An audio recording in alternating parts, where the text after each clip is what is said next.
she's so convinced, and the art really tells this great, like, as she's telling the story, it really goes through the motions, and it shows, like, they actually, in beyond just hearing the voices, they actually see the images of the people who've died, and there's this great little piece of one of the people at the seance wanted to see her son that died in the military, and the seance master guy was like, oh, I can summon him, but I don't think you should look.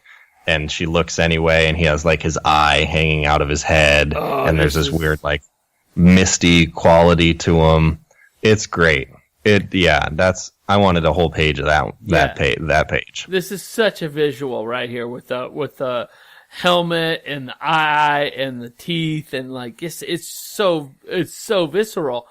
But I think that's really a good like setup for this. Like 1, 2, 3 guys are duped, and the whole time you were reading this, James. Now I might have not given Wally Wood enough props here when I said like the writing wasn't as strong as the art, because now I'm thinking about this story, and I got into this story and I was thinking, and this is good storytelling because your mind goes, which way is this story going? Yeah, you don't see it coming from a mile away. You do see it maybe a few pages ahead. Like I did guess the twist on this one before it happened, but I didn't guess it at the beginning. I guess the twist, not at the beginning, but during this setup. But the whole time the setup was going, I was thinking maybe the gal, the wife of the employee of the bigwig, I thought she was getting duped by this, and each person was a player in this scene. But after the big reveal, and we're going to spoil this. Well, one of the things is, at this point, because it's the first story, we don't know how fantasy or how reality it is. So we don't know if maybe this guy does have this power, or maybe there's some type of elaborate hoax. So we're on the fence of knowing how fantastical it can get. But the boss gets angry because he's like, oh, it's all a hoax. What I'm going to do is we're going to play this trick on the seance guy. I'm going to pretend like my wife is dead, and he's going to pretend, and if this guy's real, then, or if he's a hoax, then he's going to pretend to be able to communicate with my dead wife, who we all know isn't dead, right? Yes. So once he laid down that plan, I was pretty well able to figure out the fix. But this is all happening in 6 pages. So on a lot of these pages, there's a lot of text. Yeah, which it can be a little bit of a turnoff when you look at the whole page. But there's so much that happens that it needs it. Right. I don't know. Maybe that's a fault of the storytelling, is maybe it could be a little less wordy.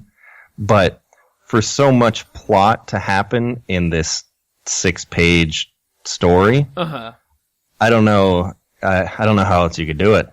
Well, it's 1972 comics. Yeah. So there's that, and maybe in modern comics they would like really spend. I don't know. Maybe they were just throwing this stuff out there, and like modern comics, maybe they would spend more time editing. I don't know how they could get this. The only way I could do it would be is if instead of 7 panels on a page, you do 4, and you just make it twice as long. Or maybe like each panel gets 2 panels, and the words are broken up halfway in between each one. Yeah. But the setup, or the point where the boss decides, hey, we're going to trick this seance guy, to the point where, and the ending is a pretty good ending. It's so funny too, because he's like slapping the air and waving his fist. He's such a fat boss. He's a faker, and I'll prove he's a faker, and I'll prove he's a faker, and we'll go to the seance. We'll have another seance, and you've wasted your money. And this is all like, weighing on whether or not he's going to give this poor employee a raise, which is so dumb. It's like such a dumb premise. Like, I'll give you the raise. It's very like, it's kind of Scroogey. It's very Scroogey. And so you go because of the bah. He's practically saying bah humbug. Right. So they go to the seance, and at first the seance guy, I don't know what you call them, he's having like difficulty communicating with her. And then all of a sudden he's able to do it, and they hear her voice, and suddenly the guy's like, see, it's a fake. I told you it's a fake. And he's all laughing, and then at the final page they get home, and they realize his wife has actually died. Martha's been dead, and that's why he was getting such like staticky signals, because maybe she was in the process of dying. It's awful. Yeah, and maybe he called, like, in calling for her spirit, he called it so strong that it killed her. Ugh. Dead Martha. So this guy trying to pull this trick, it ended up backfiring, and he essentially killed his own wife because of his disbelief. Yeah. End of Great story 1. End of story 1, end of page 6. Yeah, like it's such good art though. I mean, like you can't argue with this art. And then the next story is just straight up. This one really bothered me, man. It's a great monster. It's a twist on a kind of a classic monster story. It's called, but can we actually go to the guy, his art of himself? So on the cover of this new story, Bats in My Belfry, we see the artist, or the teller of the story, the narrator, and it's the same image that's on the cover of him, like, holding this monster's head, like leaning on it with his two hands. Uh-huh. I imagine this is pretty close to what he actually looks like, but he looks so creepy. Yeah. He is. This is like one of the creepier looking guys I've ever seen. So like in his mouth, like the saliva is like dripping and connecting, and he has almost fangs, but they're not really, and like a wart on his chin, and the ghoulish hair, and yeah. Well, try and make sense of the skull head that he's holding in his hand, that he's leaning, pressed upon, all like. Senior photo style. Yeah, exactly. But he's leaning on the back of a chair. Like he's leaning on the back of a chair, but that skull has two faces. One of them has a full mouth of teeth, and the other has like a half mouth of teeth and a tongue hanging out of the side of its face. It's a two-faced I thought that was head. the ear. Oh, no, that's a two-faced head. But he's definitely like pulling up the lip of the mouth too, and it's like revealing some. Yeah, it's definitely a monster-looking character. Yeah, it's some real gore. And then in the background, there's like a werewolf, and then there's like a mummy, and then there's like a spider thing. And, yeah. Oh, there's a lot going on in the background, and then just like a random like skull. Oh, floating in the back. It's eerie, gory. Oh, the mummy's got a shovel.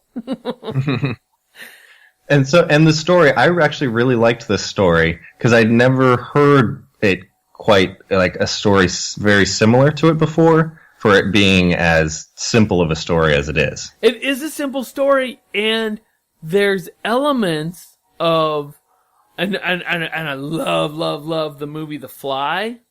There's elements of when Jeff Goldblum gets all of the fly perspective. Powers. The fly powers.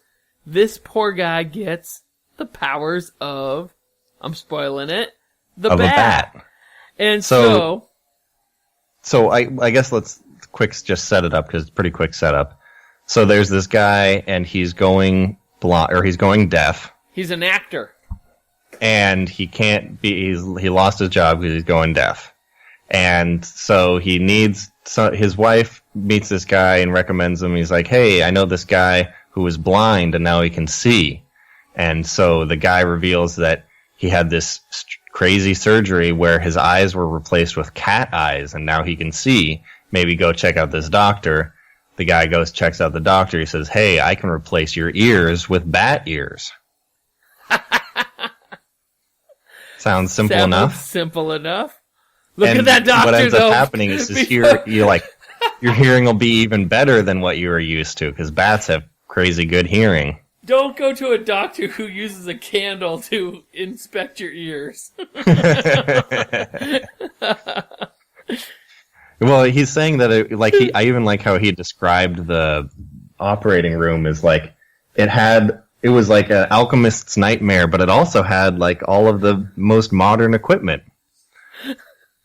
Like a candle. Yeah, exactly. Yeah, this is some creepy stuff. Oh, also stuffed animals. It has stuffed animals in the window. Stuffed animals. There's a difference between stuffed animals and taxidermy. These are taxidermy animals. Exactly. But this is the best. This is the best. So I think on this, the art of the operating room was great, but also him transforming is pretty good too. When him looking in the mirror and realizing that maybe more than just his ears are becoming like a bat. So he walks down the street and everything's really loud, and he overhears his wife talking on the phone that she's been cheating on him, and he wakes up in the middle of the night and finds he's been sleeping upside down, and he has weird hair on his forehead. And wings, he's growing wings underneath he's growing his armpit. A weird wing type thing, a weird membrane growing across my armpit. Yeah. So anyway, he goes to the guy who got the cat eyes, and this cat guy is realizing, oh no, I get away before it's too late. I'm an animal. It went out. It got out of hand very quickly. So the guy must have just gotten the surgery too with his eyes. Because he is quickly turning into a panther. Yeah. And he has an incessant urge to kill.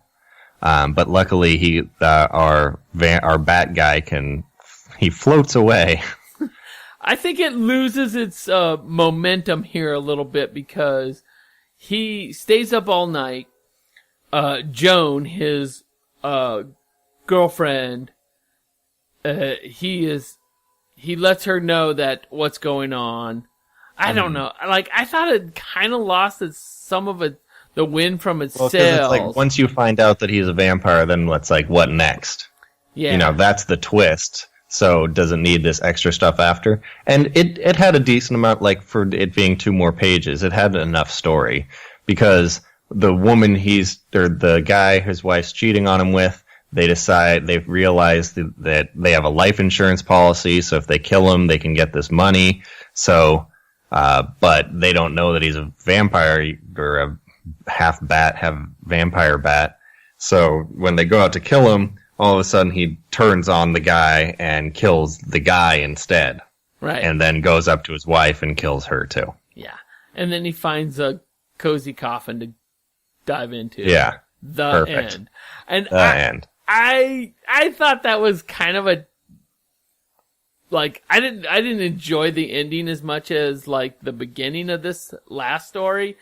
But okay. I still I can't get enough of this art. There's one vampire page where I'm just looking where he says, "I'm a vampire bat." I want that on a t-shirt. That's so amazing. That's really good. So I kind of liked the ending because it was almost like a vampire and werewolf origin story. Oh, it begins here. Right. Yeah, I've heard vampire stories or werewolf stories where it's everybody starts by being bitten by a previous werewolf or a previous vampire, but how did the first one come to be? Maybe there's some stories like that out there, but this is the first one I've really seen like this. Yeah. And so it's we know what the vampire tropes are, sleeping upside down or sleeping in a coffin or being able to fly or whatever. And so it's settling into that and saying, hey, this is my version of an origin story. So I really liked it. I grooved on it too. I grooved on it because of just like you said, the origin story and this is the first of its kind, only because I globbed on